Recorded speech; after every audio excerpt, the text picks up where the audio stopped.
En realidad nosotros empezamos muy poco a poco. Y de hecho al principio yo no pensaba que había un modelo de negocio cobrando suscripciones directamente a los clientes. Hootsuite en toda su historia levanta 500 millones. Sí, claro, es una locura. Justo el camino contrario. Para nosotros el free ha sido siempre palanca de crecimiento. Le dejamos usar la herramienta gratis a un tipo de usuario que igual no estaría dispuesto a pagar, pero que si es gratis y el valor justo, nunca hemos cambiado los precios a los clientes anteriores. Siempre cambiamos los planes para los siguientes clientes que entran. Creo que el liderazgo que yo tenía en la oficina no era saludable. Y ahora me puedes pensar que soy muy despreocupado, pero en realidad es confianza. Bienvenido.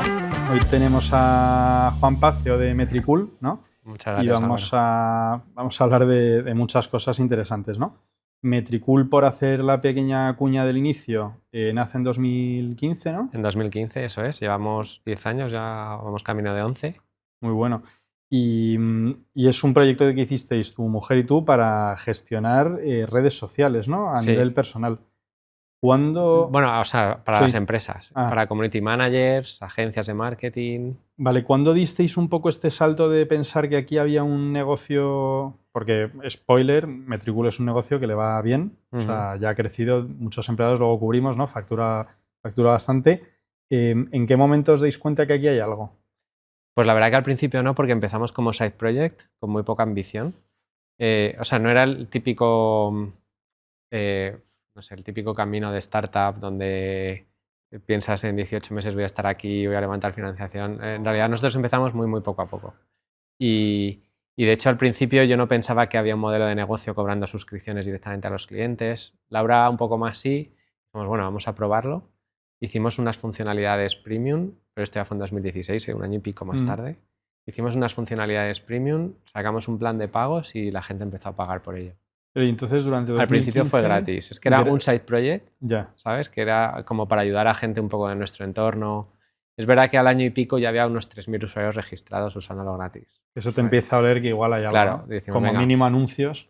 Claro, o sea, pensábamos una monetización un poco indirecta, efectivamente, o con campañas de marcas o no sé, algo distinto. Qué chulo. Pero de repente vimos que había community managers y agencias que les estaba resultando interesante y dijimos, bueno, vamos a hacer funcionalidades para ellos en concreto y a ver si pagan.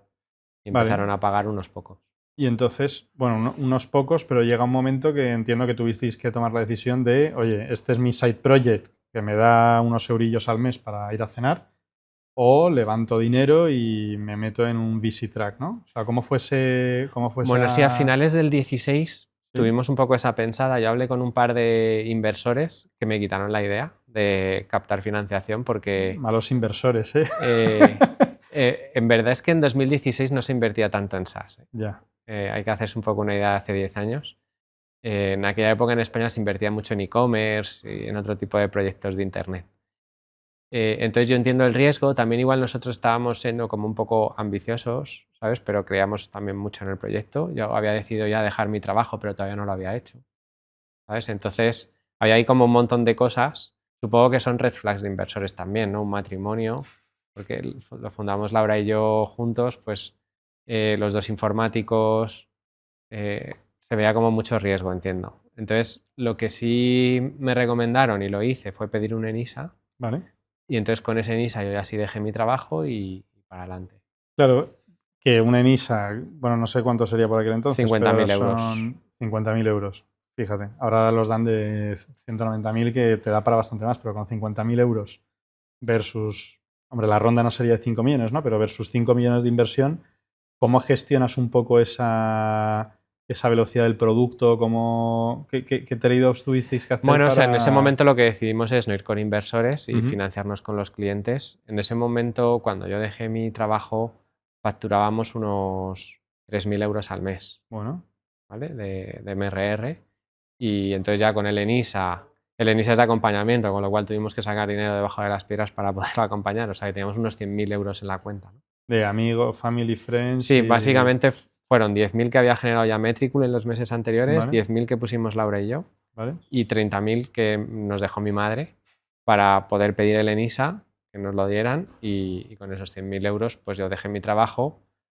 Seguí trabajando un poco para clientes externos para hacer un poco mi nómina, porque con ese dinero, pues aparte de servidores, y cogía personas en prácticas, 2 becarios de marketing y algunos gastillos más que teníamos, pues poco más daba, ¿sabes? Entonces, la verdad que fue ahí un poco de salto, pero todo súper conservador, digamos. Eso te iba a decir, claro, el tener recursos tan limitados al final, o sea, no contratas a 10 personas, Claro. no te vas a 17.000 sitios. ¿Cómo tuviste alguna reflexión en algún momento de mirar a otros competidores como Buffer o como Hootsuite, ¿no? Que creo que son así los más, y decir, ostras, ¿en qué momento no he cogido este dinero que les están dando a ellos? Bueno, la verdad que son 2 casos. Hootsuite, yo creo que en toda su historia levanta 500 millones. Sí, sí, claro, es una locura. O sea que es justo el camino contrario. Sí.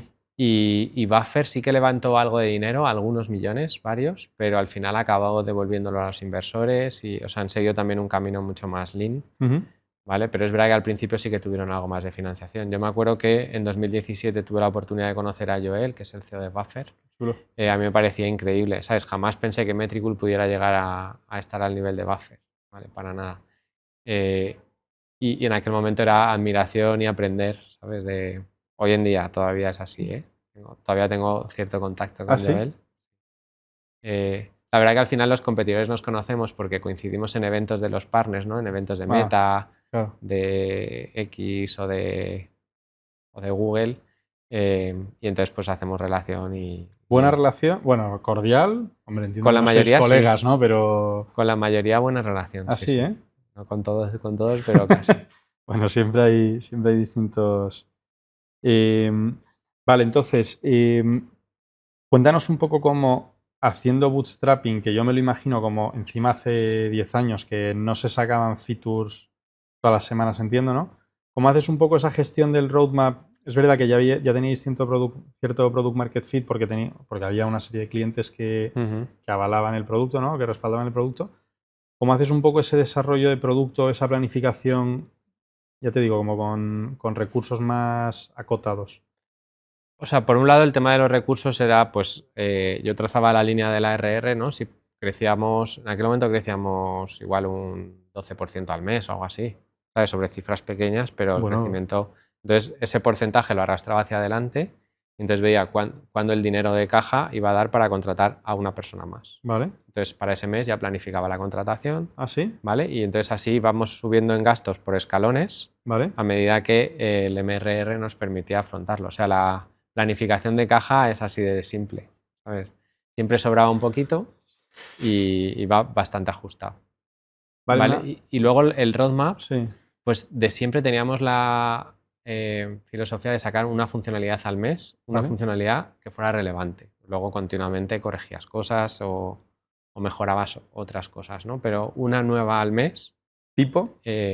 Pues recuerdo perfectamente en aquella época, en aquel año, en el 2017, sacamos la integración con Meta Ads, Vale. ¿sabes? Entonces es una nueva plataforma, vale, pues eso una al mes. Y para eso pues había que programar fines de semana y por las noches porque el día a día no te daba. Estábamos, o sea, dejé yo mi trabajo, Laura todavía no dejó el suyo, o Vale. sea que ya lo compaginaba con otro trabajo y el día a día pues era atender clientes, ¿Cuántos resolver. desarrolladores iréis entre vosotros Solamente dos? Laura y yo, claro. ¿Y cuándo se incorporó un tercer desarrollador, por así En decirlo? enero del 19 Ostras. tardó bastante. ¿Y entonces antes que desarrollo, qué metisteis? Eh, Curritos. espera, estoy pensando si fue en el 18 o en el 19. Igual fue en el 18. Fue en el 18, Ah, perdón, cuando bueno, entró aún Laura. así, ¿eh? Eh, Antes que eso, gente de marketing. O sea, el primer equipo de marketing, el primer equipo que monté fue el de marketing. Y entraban becarios que luego se quedaban. Entonces, el equipo de marketing eran 5 personas o así, cuando entró ya el primer informático. Vale, porque, claro, hay una cosa que entiendo que es buena de tener una cartera de clientes tan atomizada, por así decirlo, que es que nunca ha habido un susto gordo de que se te vaya la No, cuenta y te rompa esa línea, ¿no? no, creo recordar que el cliente más grande en el peor momento ha tenido un 1,5% de nuestros ingresos. Que no toses. O Claro, sea, bueno, duele, pero sí, pero esperas un mes y ya has crecido ese 10% claro, y fuera. claro. Ostras, esa es una métrica muy chula. Y luego, parece que una feature al mes es poco, pero también pensándolo un poco desde el punto de vista del cliente, joder, 12, o sea, como que estos SaaS que están continuamente reeducándote son un poco cansados, ¿no? Entonces, ¿cómo os posicionabais en ese punto intermedio entre seguir sacando cosas nuevas que les merezca la pena y no abrumar? A ver, el cliente siempre tenía la idea de que sacábamos muchas cosas continuamente, porque efectivamente una al mes grande, ¿sabes? Luego había muchas pequeñas mejoras continuas. Pero efectivamente el cliente tampoco necesita que le cambies, por ejemplo, el planificador de redes sociales, ¿no? Para publicar. Si tú se lo cambias cada semana, se vuelve loco. Se pira. Claro, Sí. porque necesita cierta estabilidad. En cliente B2B te gusta que el día que te conectas a la herramienta verla igual que la vez anterior, que si no tienes que estar perdiendo tiempo. O sea, un cliente B2B quiere entrar, hacer lo que tiene que hacer y irse, ¿no? No quiere pasar tiempo Claro. disfrutando. Vale, y entonces, háblame un poco de la parte de freemium. O sea, al principio empezasteis como free, metisteis el modelo de pago. Ahora mismo, algún dato publicado por ahí, el 98% de los clientes son gratis. Están en el Sí, modelo fácilmente. freemium, ¿no? Bueno, a ver, en realidad tenemos una conversión que será como de un 6% de los que entran cada mes. ¿Vale? Pero claro, con el paso del tiempo, pues hay muchos más usuarios gratuitos que de pago, ¿vale? O sea, ¿Cómo es la relación con ese usuario gratuito? Porque guay ese 6% entiendo de conversión, pero bueno, tienes ahí un coste muy grande de mantener a gente que potencialmente no convertirá nunca, ¿no? claro. Sí, lo que pasa es que para nosotros el free ha sido siempre palanca de crecimiento, ¿Vale? porque, o sea, en el free le dejamos usar la herramienta gratis a un tipo de usuario que igual no estaría dispuesto a pagar porque no recibe valor suficiente, Ujú, pero que si es gratis sí que, o sea, es el valor justo como para el esfuerzo de usarla. ujú.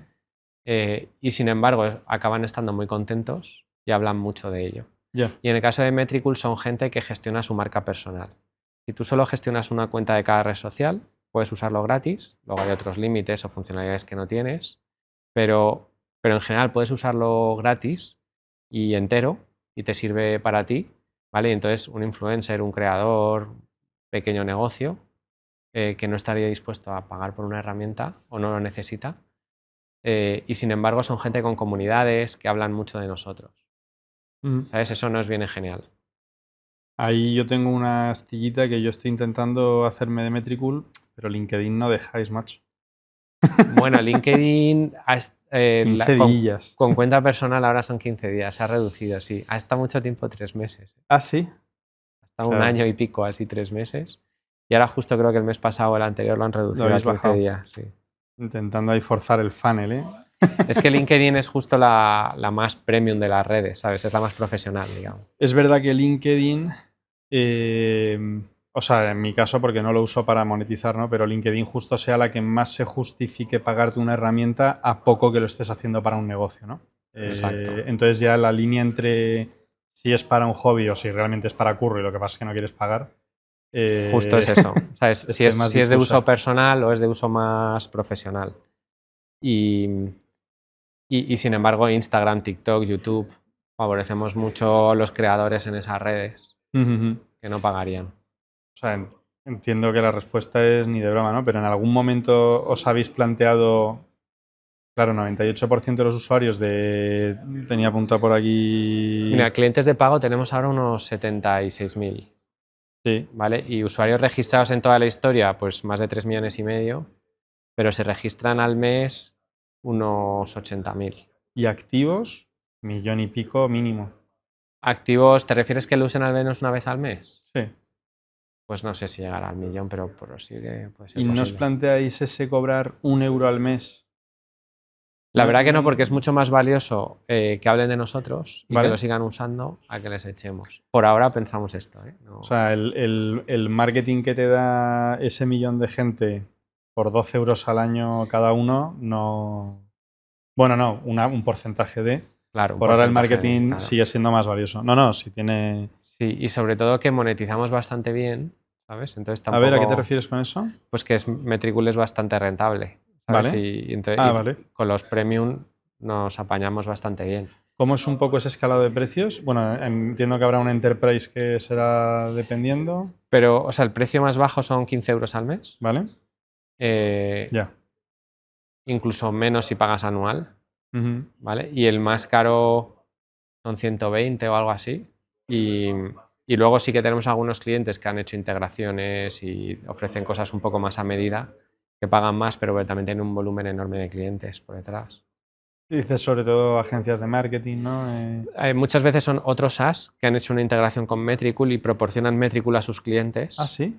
¿vale? ¿Qué tipo de Como el SaaS? ¿Un mod, CRM o...? sí, cualquier SaaS vertical que quiera proporcionar, por ejemplo, una herramienta de gestión de gimnasio, ¿vale? Ujú. Pues la herramienta de gestión de gimnasios quiere proporcionar un módulo de marketing a sus clientes y entonces integra Metricool en vez de programárselo ellos.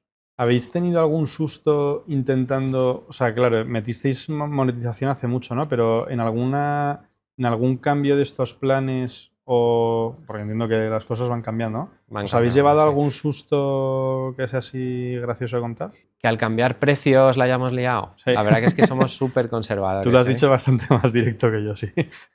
Somos súper ¿Ah, conservadores. sí? Hacemos cambios pequeños y además nunca hemos cambiado los precios a los clientes anteriores. ¿Ah, sí? Nunca. ¿Mantienes el precio de hace 10 años? El IPC. No. No. Ah, no.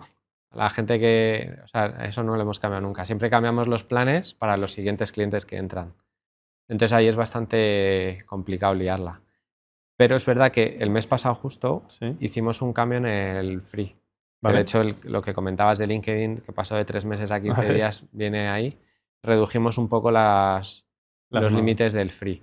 Pero Sí. tenía una explicación, es que permitíamos publicar 50 posts al mes en el planificador, cuando en Twitter se publicaba muchísimo antes. Hoy en día Twitter se usa mucho menos y 50 eran demasiados, porque Ya. en Instagram publicar 50 veces no es habitual siquiera. No, completamente. Entonces lo hemos adaptado, digamos, a los usos actuales. Y eso sí que ha tenido un pelín de impacto. Y eso sí que ha tenido 2 o 3 reseñas ahí de un poco, tampoco mucho, ¿vale? Claro. Pero Vale, pero acabas de decir una cosa, dices, no se puede liar mucho y te lo compro. O sea, creo que de hecho es una política muy poco habitual en los SaaS mantener precios de hace tanto, ¿no? Pero eso a nivel técnico tiene que ser un dolor de cabeza horrible, ¿no? bueno, es que siempre que vamos a cambiar los precios, que se hace cada 2 años o así, lo hicimos en 2023 la última vez, estamos en 2026 y no, hemos decidido no hacerlo, esta vez solo cambiar en el free, ¿vale? Vale. Y cuando cambiamos los precios, lo que hacemos es que añadimos nuevos planes, pero los anteriores se quedan con la configuración actual, ¿vale? Entonces, técnicamente no es tan complejo. Creáis una configuración nueva. Claro, tenemos planes que son comprables y planes que no son comprables ya, pero son usables, digamos. Ya. Esto está así organizado en... Bueno, y si casi siempre es ir añadiendo cosas o alguna limitación, pero claro, no hay de repente un módulo que quitéis por completo. Bueno, y si hay algún módulo que quitáis por completo y hay gente que ya no tiene acceso, pues mala suerte, estás en un plan gratuito, ¿no? Claro, bueno, en el gratis no nos pueden pedir... No nos No pueden exigir demasiadas cosas. demasiado, No. pero Nos sorprenderíamos, yo creo, ¿no? normalmente el cliente más exigente es el que menos paga, ¿Vale? pero no el gratis, ¿sabes? Digamos que los de los planes inferiores sí que hay algún cliente ahí súper exigente que dices, joder, tío. Pues a mí hay una cosa que me sigue dando vueltas y es, empezando bootstrapping, que hay un poco necesidad de sacar dinero de debajo de las piedras, ¿no? Cómo a nivel de producto balanceabais un poco el esfuerzo entre darle cariño a ese motor de nuevos clientes, que sería la parte freemium, ¿no? Y a ese motor de generar cash para la empresa, que es al final lo que os da de comer, ¿no? ¿Cómo elegíais qué meter en freemium, qué meter en planes de pago? ¿Cuál era un poco la estrategia ahí? Pues en realidad la estrategia en general siempre ha sido meterlo todo desde los free hasta los premium. Ah, En general, ¿eh? vale. Luego hay alguna excepción, porque si tú fomentas más el uso del free, Sí, de repente esta persona que ahora lo usa más porque tiene más funcionalidades, seguramente va a migrar también a un plan superior, porque los límites en Metricool dependen del número de redes que manejas vale. y luego de alguna funcionalidad más. Por ejemplo, los informes en PDF están solo disponibles en planes de pago o añadir miembros de equipo. Pero Vale. si tú en una agencia usas Metricool solo un poco para un cliente, para algo, vale, y estás en un plan pequeño o incluso en el free, y de repente te permitimos hacer más cosas ahí, vas a crear necesidad con miembros de equipo, vas a crear necesidad de publicar mucho más en más redes, con más clientes, y vas a acabar migrando a un plan superior. O sea, vuestro cliente, por así decirlo, más ICP es agencias de marketing. Agencias, sí, sería el de los planes superiores, son agencias. ¿Y eso marida luego también con algo de ads o es únicamente para la parte orgánica? Bueno, No, en Metricool puedes comentabas- conectar todas las redes sociales Sí. para la parte orgánica, pero también puedes conectar Meta Ads, Google Ads y TikTok Ads. Entonces, por ejemplo, para los dashboards y los informes juntamos la información de pago con la orgánica Vale. y damos informes más completos. A nivel tráfico a la página o lo que sea, ¿sí? Sí, o sea, también tenemos un tracker de visitas a la web, ¿sabes? O sea, el tema de analíticas es súper potente, pero luego también la parte de ads, también puedes crear campañas sencillas. Por ejemplo, promocionar un post, Vale. lo puedes hacer también gracias a que tenemos la conexión con las cuentas de ads. O sea, desde luego, claramente tenéis el modelo freemium mejor trabajado que yo, porque veo que algunas de las hipótesis un poco que tenía yo no van por nada No van por ahí. encaminadas por ahí. Es pero... que hay mucha gente Sí. que ve el freemium como un trial Sí. grande Sí. y para nada, o sea, en nuestro caso para nada, no sé si habrá otros casos, No, ya, pero ya, en ya. nuestro caso es que el free va orientado a un tipo de usuario que en teoría nunca va a ser premium, salvo que de repente cambie su rol también, ¿sabes? Pero, o sea, una persona que gestiona sus propias redes sociales, Ujú. pero te hablo incluso un deportista, pues Ujú. ese lo puede usar gratis, Ya. ¿sabes? Porque su actividad no es la gestión de redes sociales, su actividad es el deporte que practica, lo que sea, pero necesita tener redes sociales y la herramienta le viene bien, pero si no la tiene, lo va a usar Lo con el gestionas de móvil. otra forma. Claro. Completamente. Completamente. Vale, y luego, cambiando un poco de tema, Metricool ha sido desde el día cero. Bueno, no, entiendo que el día cero la oficina era en casa, ¿no? No, tuvimos oficina. ¿Ah, sí? Sí, cuando yo dejé mi trabajo, Ah, fíjate. tuvimos, No doy una. no, tuvimos una pequeña oficina que íbamos cogiendo por puestos, Vale. porque lo compartíamos con otra, y llegamos a ser ahí unas 8 o 10 personas. Ah, ostras. ¿Y en qué momento decidís cambiar Pues a la remote? pandemia, o sea, bueno, teníamos a gente fuera, Vale. es verdad, pero la pandemia ya nos hizo irnos a todos fuera y ya no volvimos, porque creció mucho más el equipo en otras ciudades durante la pandemia Ujú. y luego ya tenía menos sentido. Es que en oficina, aunque llegamos a ser como 10, ya había 3 o 4 fuera, eran como la excepción. Vale. Pero durante la pandemia se convirtió en la norma, ¿sabes? Y ya no. Y a día de hoy, ni oficina. No. Cada uno tiene una buena mesa en casa, con Sí. elevador y cinta de andar debajo y... Claro, Metricool les proporciona lo que necesitan. Hay algunos que prefieren usar su mesa de casa actual o lo que sea y no liarse a meter cosas en casa, pero hay gente que sí. Muchos tienen oficina elevable, claro. O sea, mesa elevable. Ahora somos unos 140. ¿Vale? Y ¿cuál sería la cosa? Porque en tu anterior empresa trabajabais en remoto. No, presencial. O sea, el remoto ha sido una cosa Que yo he tenido que aprender también. Ah, sí. O sea, no ha Claro. sido una cosa que dijese, ostras, cuando lo monte quiero hacerlo remoto. No. Ha sido pandemia. Habrás visto cosas buenas, cosas malas, ¿no? Y A ver, en pandemia yo creo que todos nos fuimos al remoto, ¿no? Y fue fácil porque la gente hacía muchísimos esfuerzos. sí. O sea, los procesos de comunicación no estaban bien en las empresas. No. Es que ni los horarios, pero la gente estaba en una situación tan crítica, porque lo que veías fuera era horrible, que tú decías, bueno, yo tengo mi trabajo por lo menos, si me centro aquí, la gente hacía muchas horas, hacía muchos esfuerzos, ¿no? Y poco a poco fuimos aprendiendo, ¿no? Pasas como del estado de emergencia, todos dando ahí el callo al saco, y fuimos todos aprendiendo un poco a regularizar esto, ¿no? Y a ir poniendo pues los procesos de comunicación, ser más respetuosos con el tiempo de los demás.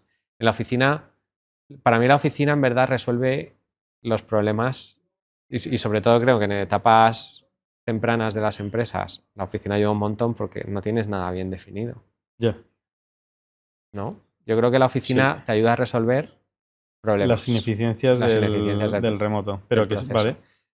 ¿Cuál ha sido la cosa que más te ha costado, a la que más te ha costado adaptarte del remoto? ¿O la que más te ha costado aprender o para trabajar bien en remoto? Bueno, yo creo que ha sido también progresivo, pero te das cuenta de que necesitas ser más activo en la comunicación, ¿vale? O sea, si Vale. tú estás en la oficina y hay un compañero que tiene un mal día, tú lo notas, pero si estás en casa tú no notas que hay un compañero tuyo con un mal día. Ujú. Entonces tienes que estar preguntando más qué tal estás, ¿Vale? pero también hay que estar formando a los demás en que sean más activos desde su lado. Y si tú tienes un mal día, también dilo. ¿Sabes? Entonces hay pequeños trucos, ¿no? En Slack te puedes poner la pila a medio energía, Anda. ¿vale? Hay pequeñas cositas que puedes ir haciendo sin decir, oye, que hoy tengo el día mal, no me deis por culo, ¿sabes? Pero en vez de eso, pues te pones la pila Y la Igual gente- vas a conseguir que la gente te pregunte más. Ya. Bueno, sí, pero es una forma proactiva de... Claro, empiezas con esos truquitos que al final es parecerse más a si estuviéramos en la oficina. ¿Y alguna cosa que te haya gustado más de lo que pensabas? Que con el tiempo hayas dicho... ¿A qué le dirías a alguien que está convencido de que el remoto es el mayor retraso que ha habido a nivel laboral en los últimos 100 años? Bueno, en realidad en Metricool hemos basado mucho la relación en la confianza ¿Vale? y yo antes en la oficina no confiaba tanto en la gente. Al revés, estás más encima. Supongo que Vale. como puedes, o sea, en la oficina eres capaz de ver si alguien está trabajando o no. ¿Sabes? Se nota. Sí. En casa no, con lo cual tienes que confiar. Y esto te lleva a fijarte en otras cosas. Y ya, hay mucha gente que me dice, ¿y cómo sabes que la gente está trabajando? Digo, no lo sé. Digo, pero es que no me preocupa. O sea, si me preocupara de que la gente está trabajando, no viviría. ¿Sabes? Con 140 personas en casa. Entonces, empiezas a fijarte en otras cosas. Y creo que esto sí que ha sido bastante progresivo. O sea, creo que el liderazgo que yo tenía en la oficina no era saludable. A ver, la gente estaba contenta, pero no entiéndeme.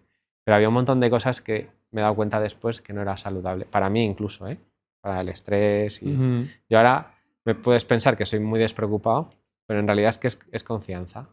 Y cuando a la gente le das esta confianza, de repente cogen como responsabilidad sobre lo que hacen. Cogen más el ownership. ¿Vale? Y creo que ahí se forma un equilibrio buenísimo.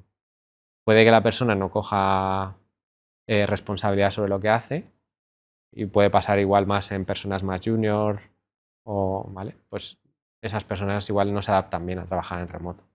Una persona que necesita tener a un jefe encima todo el tiempo para ver lo que hace en remoto no va a funcionar. Bueno, y ahí entiendo, hay distintos tipos de empresas con distintos tipos Claro, de curro, ¿no? claro. Yo aquí, por lo que te estoy entendiendo, te fijas mucho más en resultados, ¿no? Si se vende, pues se está vendiendo y entonces me da un poco igual el contenido del trabajo. Bueno, si hay un problema, lo que hay que hacer es analizar dónde puede estar el problema, pero junto con la persona. Oye, Mm, mira, este mes ha pasado esto o no ha pasado esto.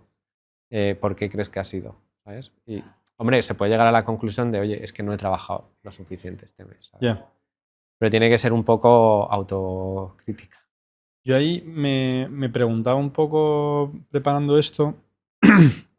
Hay una muy bonito que es, oye, si vamos por objetivos y hay un tío que es más listo o más resolutivo y llega al objetivo antes, pues genial, ¿no? Pero claro, yo le venía dando vueltas y digo, hombre, no. Si hay un tío que es más capaz, que es el tipo de gente que quiero contratar, a lo mejor en vez de ese objetivo le quiero poner ese objetivo más el otro. Claro, le motivas, ¿no? Para que Porque, dé más. bueno, le motivas, si está motivado, genial, pero incluso desde el punto de vista malo, si estás contratado una jornada laboral de 40 horas y el primer objetivo lo haces en 20 horas, pues te meto otro objetivo de 20 horas, ¿no? Porque te he contratado una jornada laboral, no... Y entonces eso, claro, genera un desincentivo en hacer las cosas bien, ¿no? Porque dices, joder, si por hacerlo mejor Me mandan más. me mandan más, pues entonces lo hago peor y entonces volvemos un poco a la desconfianza. O sea, Claro. y no he conseguido salir de ese bucle. O sea, me justifico que creo que es bueno que la gente también tenga un poco esa capacidad de, oye, si me ha ido bien la semana, pues cierro el viernes un poco antes y se me ha atragantado la semana, la parte de confianza que dices tú, pero no termino de ver cómo ser justo con los buenos, por así decirlo, y justo con los Bueno, menos en realidad performance. hay todo tipo de roles, ¿no? De posiciones. Las hay Sí, con más responsabilidad y las hay con menos. Hay puestos más junior y puestos más senior. sí, Yo creo que aquí el problema es cuando contratas a alguien que crees que es senior ¿vale? y resulta que era más junior, ¿no? Puede ser. ¿Vale? Y ahí es cuando las cosas no están funcionando bien. Y luego, en el caso contrario, creo que es más fácil de resolver. Cuando yo quise contratar a alguien más junior o pensaba que era más junior y de repente el tío da más de sí, pues este se promociona antes, Sí, ¿sabes? Pero, y aumenta el nivel de exigencia al promocionar, sí, es ¿vale? verdad. Sí, sí. Entonces, yo creo que gestionando un poco el plan de carrera y creo que se puede resolver eso. El problema, para mí el problema es cuando contratas a alguien senior que luego al final no lo era, ¿sabes? Y tienes que, ¿Qué haces en esos casos? o sea, en el peor de los casos acaba en despido, claro, Mm, porque si tú habías pactado un salario de un senior y puesto, o sea, tienes una necesidad que tiene que cubrir un senior y no está llegando a eso, pues al final, o bueno, puedes tener paciencia y tratar de que esa persona acabe llegando al nivel, o si no llega nunca al nivel o en mucho tiempo, pues acaba en despido. ¿Diríais que sois duros con esto en Metricool? ¿Mercado? ¿Blandos? Depende, ¿no? Yo creo que es que, claro, siempre hay dos lados, ¿sabes? Intentamos tener mucha paciencia, mucha, eso sí, porque todos tenemos semanas malas y meses malos, ¿sabes? Pero al final ese tipo de situaciones acaban cuando se cruza la línea de que en el equipo alrededor empieza a causar problemas, ahí sí somos rápidos, ¿vale? Entonces podemos tener paciencia con un montón de situaciones, pero si de repente eso os está contagiando o directamente las personas de alrededor están pensando que esa persona no encaja con el equipo y genera problemas en el equipo, pues eso sí se corta rápido. Si te contratase ahora, tampoco quiero decir ningún nombre, pero una empresa del IBEX 35 muy adversa al remoto. Lo tendría complicadísimo. No, para implantar remoto, Ah, ¿cómo harías un poco esa transición? ostras, Te una llega empresa muy grande. han cambiado el CEO, viene con ideas nuevas y el resto de la empresa está con corbata, o sea, muy anti, ¿no? ¿Cómo harías un Buah, poco esa no tengo transición ni para...? idea de cómo lo haría, ni idea. Pero obviamente tiene que venir de súper arriba esto. Sí, viene de súper O arriba, sea, pero esto el tiene que siguiente ser... de súper arriba te ha delegado un poco a ti esa responsabilidad. O sea, yo sí he visto cambios así de grandes en empresas muy grandes y al final son posibles, ¿no? O sea, hemos visto transformaciones brutales en, bueno, incluso en Telefónica, pues aquí estamos, pero en BVA, ¿vale? Pero, no sé, la verdad que cuando tienes a tantos middle managers, ¿sabes? Es que al final los middle managers son los que más sufren en un cambio a remoto, ¿Ah, sí? porque muchos de ellos justifican su trabajo vigilando el trabajo de los demás. Y en el paso a remoto todos tienen que ser mucho más hands-on, ¿sabes? Tienen que hacer un trabajo, aparte de ayudar a otros a que se desarrollen, tienes que hacer también tu parte del trabajo, no solamente ser manager de otros. Empieza a no estar justificado que tengas 40 horas de reuniones de seguimiento a la semana, ¿no? Claro. Porque no son necesarias esas 40 horas de Porque hay más seguimiento. ownership entre cada uno. Tú puedes potenciar el ownership, pero esos middle managers seguro que van a bloquear un montón Ya, que esto suceda, ¿no? interesante. ¿Qué cosas has visto tú o qué cosas te gustan mucho de cómo trabajáis ahora en remoto pensando en producto? O en ingeniería. Sí, en ingeniería, sí, para mí es...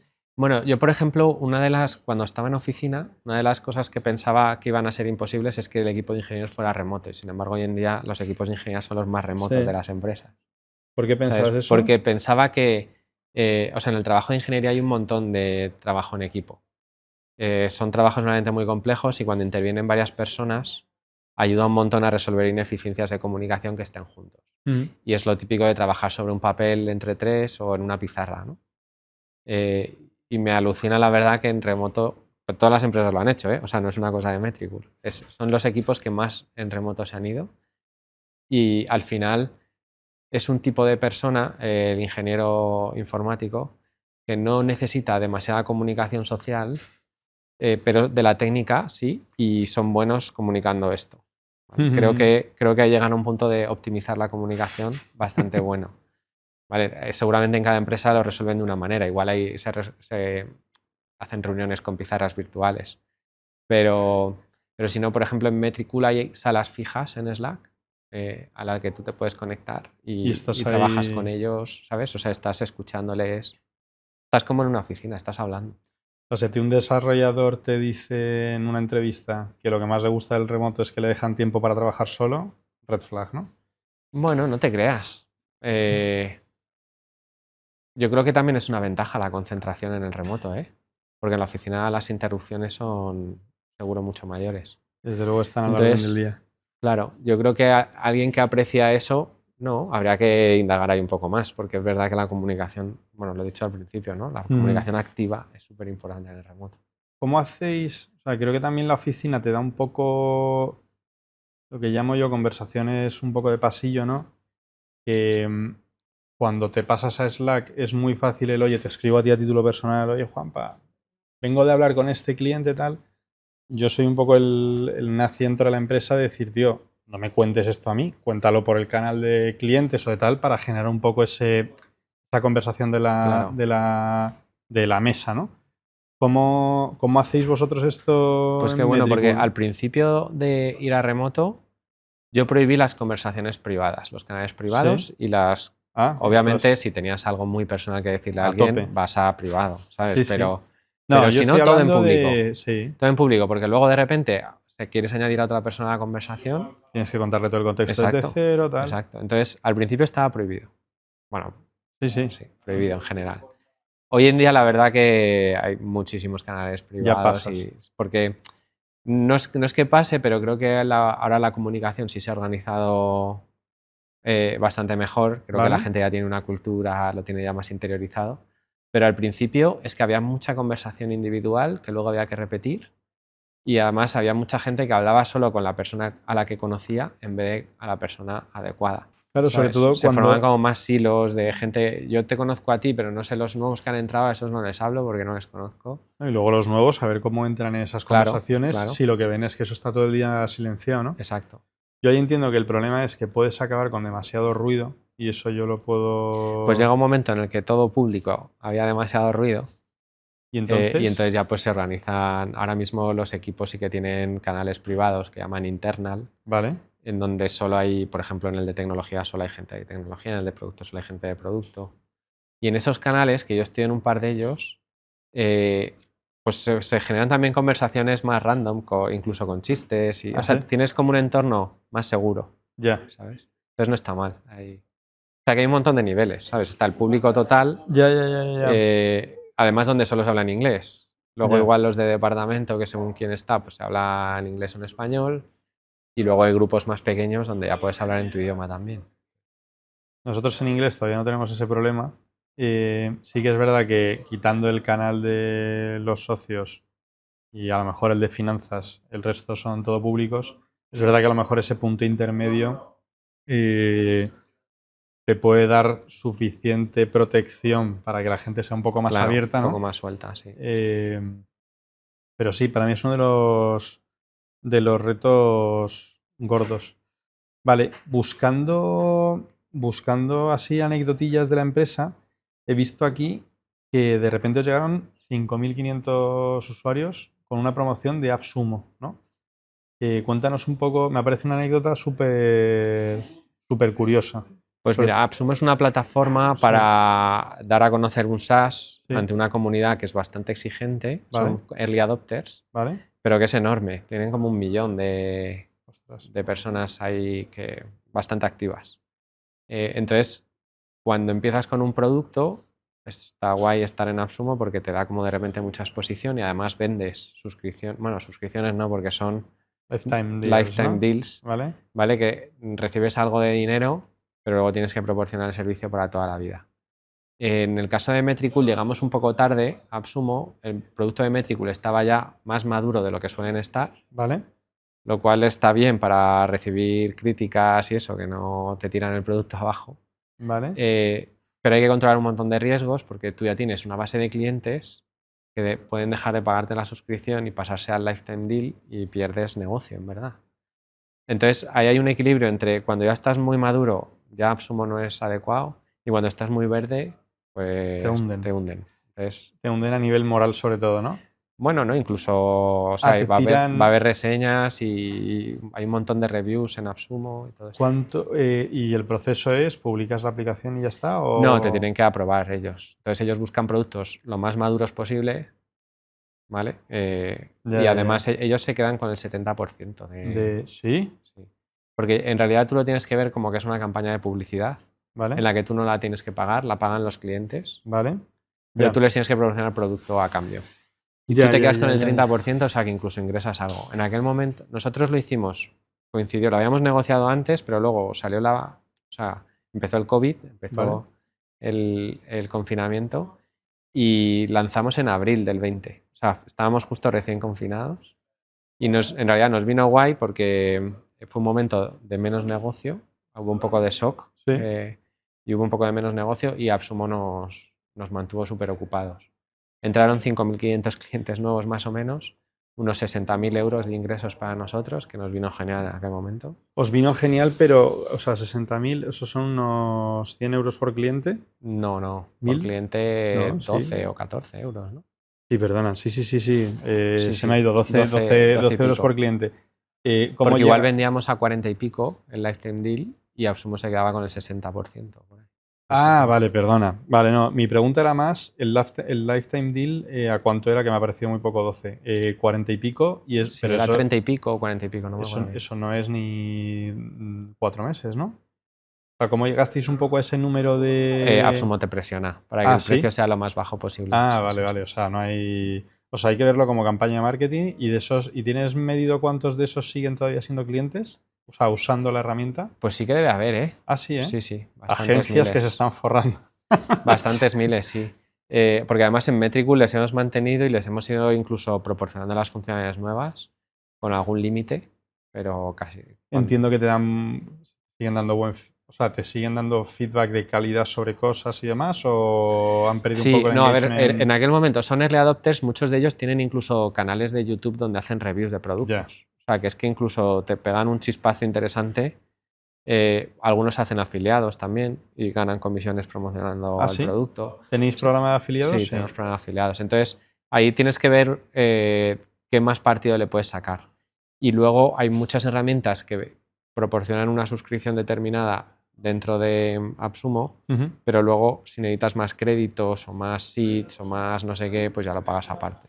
¿Y en vuestro caso había esa parte de En posible nuestro upsell caso, después? bueno, creo que por cada código de AppSumo que comprabas tenías 5 marcas, podías Ya, comprar más códigos de AppSumo para tener más marcas, y ya. entonces hubo gente que compró muchas por el FOMO de ahora está barato y luego no las llegan a usar, Y ahora se ¿sabes? revenden ahí en, Bueno, en eBay. en principio no debería. Claro, no, o sea, son lifetimes, pero De la cuenta. de tu vida. No Ya, deberías ya. ni heredarlos ni transmitirlos.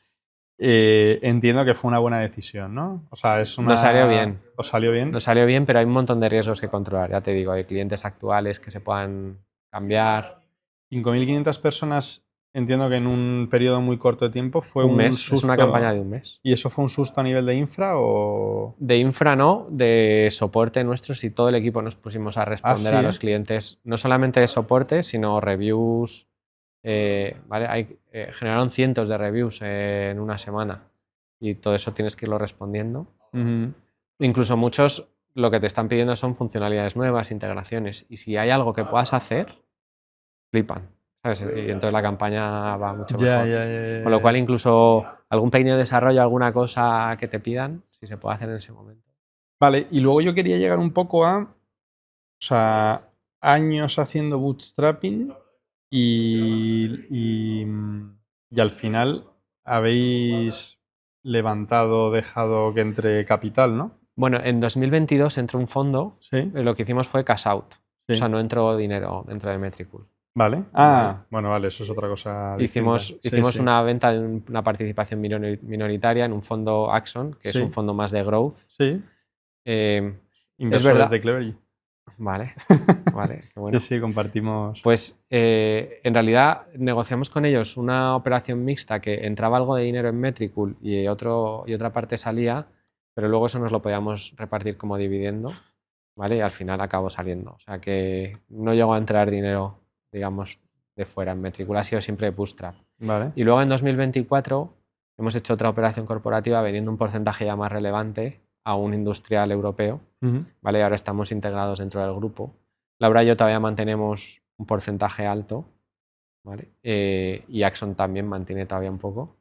Así que, bueno, pues hemos ido haciendo como cash outs. Tenemos previsto hacer más en el Ujú. futuro. Están metidos ya como parte de los Sí, earnouts o lo que sea, ¿no? eso es.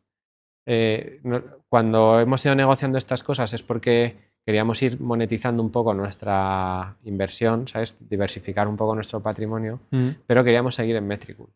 Así que pues hemos ido vendiendo partes para poder seguir, ¿vale? Y nuestra idea es seguir. Seguir a muerte con el proyecto. En algún... Ya, o sea, que realmente nunca ha sido por necesidad de la empresa, No. luego nunca ha ido en contra de los principios de bootstrapping de la empresa. No. Sí, Metricool ha sido rentable desde el principio, salvo algún mes puntual, pues eso, que contratábamos a alguien y teníamos algo de caja para aguantarlo, pero siempre ha sido rentable. ¿Y cómo ha cambiado vuestro día a día con la empresa matriz? Entiendo que sigue siendo marca, o sea, me he metido antes en la web, sigue siendo una marca separada. Es una marca separada, sí. ¿Hay sinergias? ¿A qué se dedica la matriz? La matriz es un grupo europeo que su negocio tradicional es el hosting. Tienen unas 60 marcas de hosting por toda Europa, pero las mantienen autónomas, individuales, o sea, las marcas, digamos. Luego internamente sí que tienen muchas sinergias, ¿no? De infraestructura común y todo esto. Y luego hace 4 años o así empezaron a invertir en SaaS. Vale. Y ahora en la parte de SaaS seremos unas 22 compañías. Y entonces pues intentamos hacer cross-selling con los hostings, que los hostings vendan los SaaS, y también hacer colaboraciones entre los SaaS, pues, pero como si fuéramos el portfolio de un fondo común, que el fondo siempre intenta ayudar un poco. En este caso un poco más, porque hay más propiedad ahí. ¿Tenéis incentivos para que haya esta...? Nosotros no, tenemos incentivos en que Metricool crezca y sea rentable, pero no que lo sean las demás. Vale. Cada uno tiene las suyas, pero luego sí que hay un equipo de cross-selling, por ejemplo, en la matriz, que el incentivo es que haya ventas cruzadas entre las compañías. Obviamente a mí me interesa integrar Metricool con otros y que haya sinergias porque Metricool también crecerá. ¿Cómo hacéis esa validación antes de montaros en la integración? Porque entiendo que serán productos, todos los productos serán relativamente grandes, complejos. No es una integración de me integro un fin de semana con IA, ¿no? Sí, puede llevar un poco más. Entonces, pero, por ¿cómo ejemplo, priorizáis los hostings lo prioriza el equipo de cross-selling. Ellos ahí deciden un poco. Y además ellos tienen todos los SaaS y todos los hostings y entonces cruzan y ven qué oportunidad puede ser más grande. Vale, pues Metricool, por ejemplo, suele salir bastante bien en esas fotos porque es muy horizontal. Vale. Casi todo el mundo tiene redes sociales y las necesita. Hay productos más verticales que son más de nicho o igual son más de un país, son menos globales a nivel... ¿vale? O sea, una herramienta de facturación, por ejemplo, es muy horizontal, pero al final el país manda mucho porque hay legislación asociada. Entonces, Metricool ahí suele salir bastante bien y las integraciones se están moviendo bastante. ¿No os han pedido que despleguéis Metricool sobre esos hostings, no? No. No, de hecho usamos Amazon AWS y lo utilizan un montón de esas en TeamBlue. Es verdad que ahora la web de Metricool, el WordPress, ese sí le tenemos en un hosting. ¿Ah, sí? Os hacían precio. O igual hasta pues no, los lo pagamos, claro, sí. Claro, lo pagamos, sí. Y otras empresas del grupo que usan Metricool también. ¿Y de cara al equipo ha cambiado algo sustancial o os ha afectado simplemente a vosotros? El equipo se entera poco porque nuestro foco sigue siendo Metricool a saco. Los managers ya un poco más, porque, o sea, como hay sinergias y integraciones, pues el jefe de producto, jefa de marketing, de tecnología, eso sí que de ventas también, están más en contacto con el resto de empresas, con el grupo. Y a Laura y a mí sí que nos afecta bastante, porque tenemos board, tenemos reuniones de reporting. El equipo de finanzas, por ejemplo, también tiene mucho... Claro. Le afecta bastante por toda la parte de reporting. Y una pregunta que no acabo de caer hasta ahora, ¿cómo repartís un poco los roles Laura y tú? Pues, o sea, puedes entender que siendo los dos fundadores sin matrimonio, viviendo en la misma casa, al final compartimos casi todo. Sí. ¿Vale? Pero sí que ella tiene los equipos que son como más internos. Ella gestiona people, finanzas, legal, compras. Vale. Y yo gestiono marketing, ventas, tecnología, producto y soporte. O sea, los equipos que son más como hacia el cliente. Yo, o sea, que Laura me lo perdone, pero te has quedado divertido para mí, ¿eh? Para mí también. Para mí también, pero la verdad que, o sea, Laura hace súper buen equipo con No, la otra parte seguro que le parecerá muy divertida a los otros, pero para mí, vamos. Y vale, y entonces, ¿y cómo? O sea, esto yo entiendo que es lo fácil, ¿no? Que es que los dos estéis muy alineados, muy con todo en la cabeza y demás. ¿Cómo no habláis de Metricool? Porque hacemos muchas más cosas. Sí. O sea, bueno, aparte de que hemos invertido en otros proyectos y también nos dedicamos un poco a eso, o sea, en realidad Metricool nos consume el 120% del tiempo, pero claro. El resto... el resto o sea, te pongo un ejemplo, ¿no? Pues a Laura le encanta el Pilates, invertimos en un centro de Pilates. ¿Ah, sí? Y entonces ella va ahí a hacer Pilates, pero también hablamos un poco de cómo le va el centro, ¿no? Ah, qué Pero bueno. nos estamos construyendo una casa también, tenemos una hija adolescente. O sea, hay un montón de cosas que ocupan tiempo y que es inevitable hablar de ellas. Qué bueno. Así que ¿Tenéis algún hobby que sea más vuestro y que no sea del otro? que cada uno tenga el suyo. Sí. Dices, hombre, a mí el Pilates no me gusta. Ya, ejemplo, por eso, ¿no? sí, Digo, bueno, tiene- igual... pero... Yo voy a Pilates, ¿eh? O sea, aquí... Sí, no. Yo, por ejemplo, yo hago CrossFit. Vale. A Laura eso no le gusta, pero bueno, hablo un montón de CrossFit en casa, con lo cual al final. O sea, sí hay un montón de Sí cosas que que tenéis hace el otro. cosillas. Claro.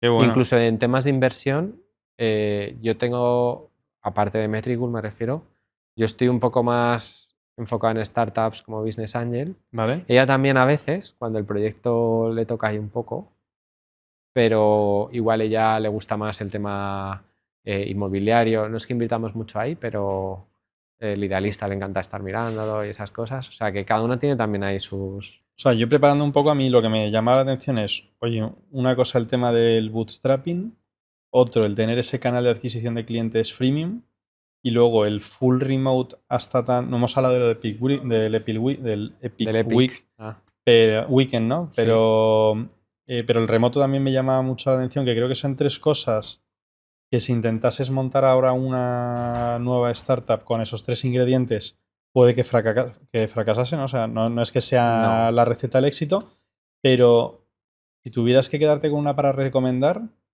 ¿cuál le recomendarías a alguien que está empezando desde cero?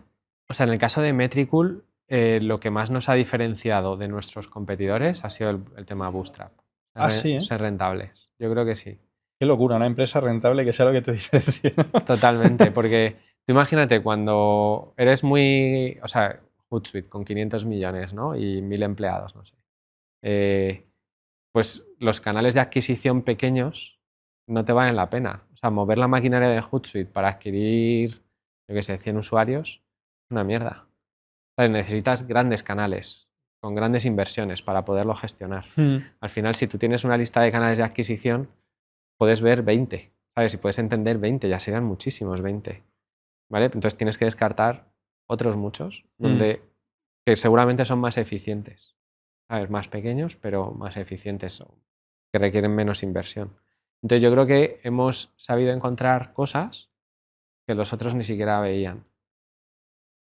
O sea, un ejemplo que es muy obvio, ¿vale? Pero muchos de nuestros competidores descartaban Latinoamérica porque son clientes más difíciles de adquirir, son más exigentes, o sea, más sensibles al precio, convierten peor, están siempre mirando a ver si pueden usarlo gratis más tiempo ¿vale?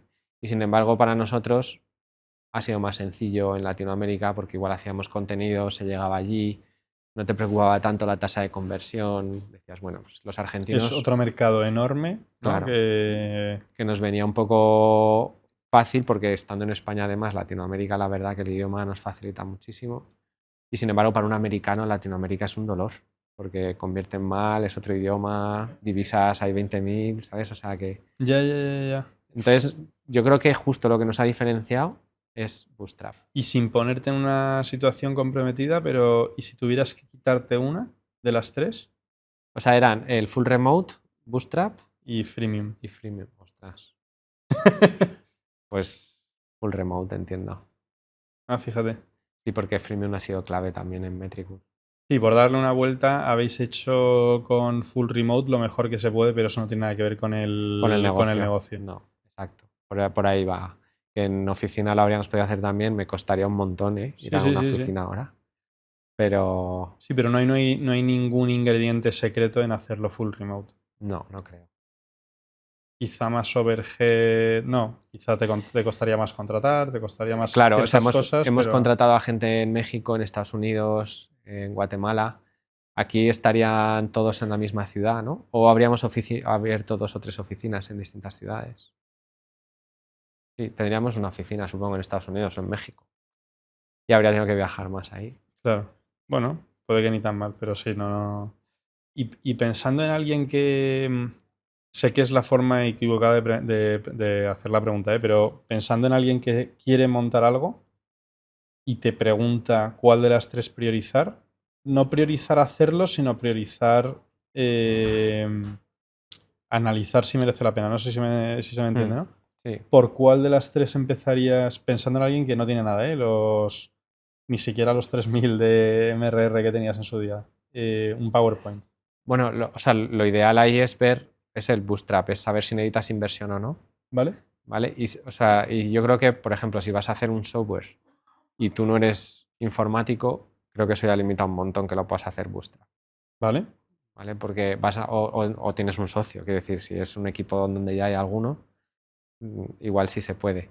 Pero si directamente necesitas contratar informáticos, que son perfiles caros, más difíciles de gestionar y que necesitas equipo enseguida de esos, ¿sabes? Entonces, yo creo que el tema de si necesitas inversión o no es lo primero que hay que decidir dentro del plan que tienes. Luego ya si va a ser un freemium, un trial, eso ya depende de un montón de cosas, incluso lo puedes cambiar a mitad de camino.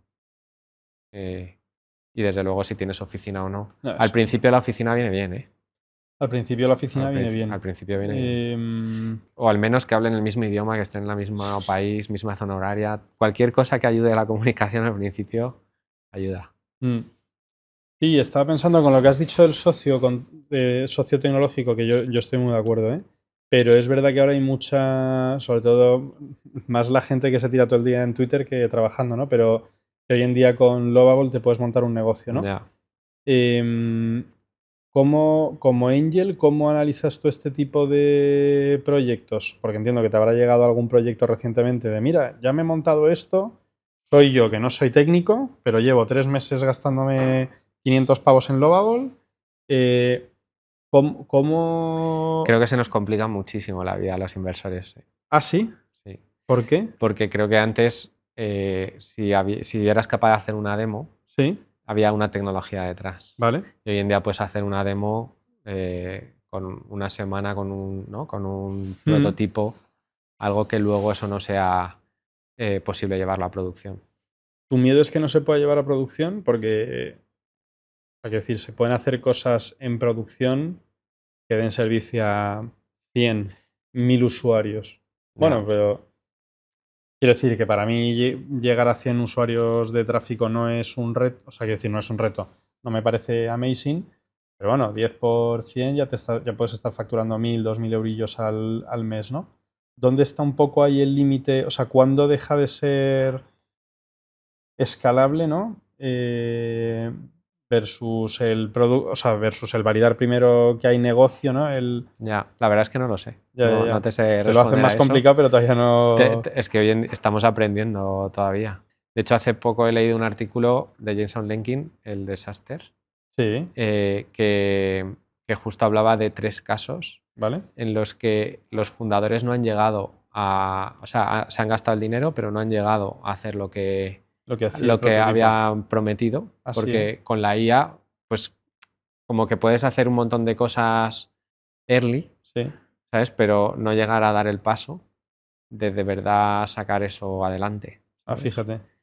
Y es un riesgo porque además son proyectos de IA que están ahora levantando muchos millones, con lo cual los fondos están invirtiendo ahí mucho y los fondos rara vez hacen una due diligence técnica para saber si de verdad hay capacidad por detrás. Y de hecho es que seguramente la hay solo con herramientas de IA, porque la frontera, o sea, con Cloud Code, desde luego que puedes hacer cosas, Chulas. claro, ya muy profesionales. Sí. Pero la frontera entre, pues es o sea, algo que solamente es un prototipo, incluso un Figma llevado a, Sí, sí. ¿sabes?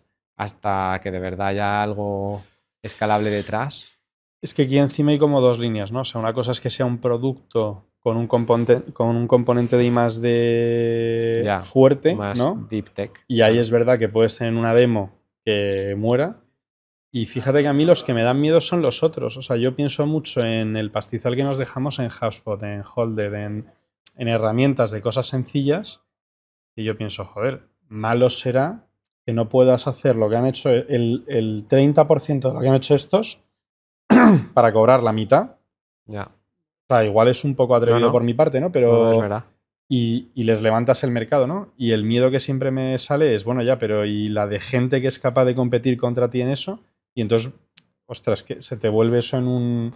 Bueno, incluso en Metricool, yo creo que en el año 21, de repente había muchos fondos, mucho dinero, y pocos proyectos, y los fondos lo que hicieron, por lo menos en nuestro sector, fue lanzar herramientas de gestión de redes sociales con una agencia de desarrollo de software, ¿vale? Pero que no había fundadores detrás. Ya.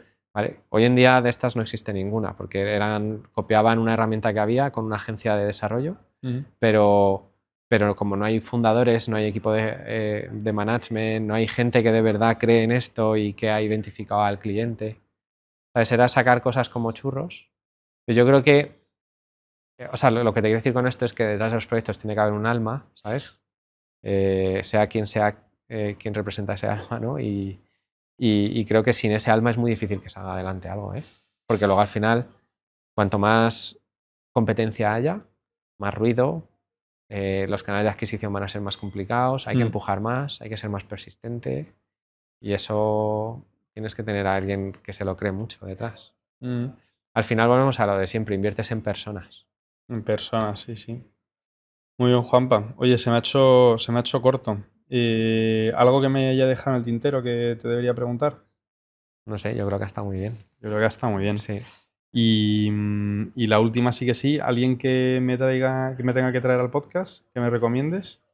Así de emprendedores B2B. Emprendedores B2B, B2C. Vale, y que sean como muy early o sea, No, más jóvenes, lo que ¿no? quieras. Un poquito más. Traigo de todo, ¿eh? O sea, tengo desde gente que me ha venido con una idea que ha terminado no lanzándola, a tú que ya la has lanzado hace un rato. Bueno, sí, o sea, tengo, la verdad que no sé, emprendedores, por ejemplo, tengo muy buena relación con la gente de Gloop, que hacen pajitas comestibles. Brutal. Y que se han montado su propio obrador. Ah, vale. Y están fabricando, de repente se ponen la bata y se ponen a ¿Ah, sí? fabricar. Pero que son chavales más digitales, ¿sabes? Pero de repente se No ponen digitales, o sí digitales. Bueno, ellos son más digitales, pero Vale. que de repente montan el obrador y se ponen a fabricar y a mover palés de un sitio a otro. Vale. Eso es brutal porque esta temporada estoy trayendo a gente también de producto físico. Luego hay un montón de cosas en común, pero al final la parte de ventas, ellos van a Sí, B2B, claro. ¿sabes? O sea que... Genial. Pues esa intro te la agradezco. ¿Quién más? Luego hay otro chico que lo que pasa es que bueno, solapa ahí un poco con Metricool, se dedica a hacer cosas de redes sociales, sobre todo en LinkedIn, que igual ¿Sí? a ti te interesa, Marc Jardí. No, ahora vale. está en Lanzadera, está en Valencia. Ah, vale. Pero bueno, si viene por aquí, la verdad que se mueve bastante y puede Qué ser bueno. interesante también. Pues sí, súper. Es muy bueno en LinkedIn, además, o sea que puede contar cosas de cómo hacer estrategias en LinkedIn. Pues te cojo los dos. Pues Juanpa, mil gracias, un placer. Lo mismo digo.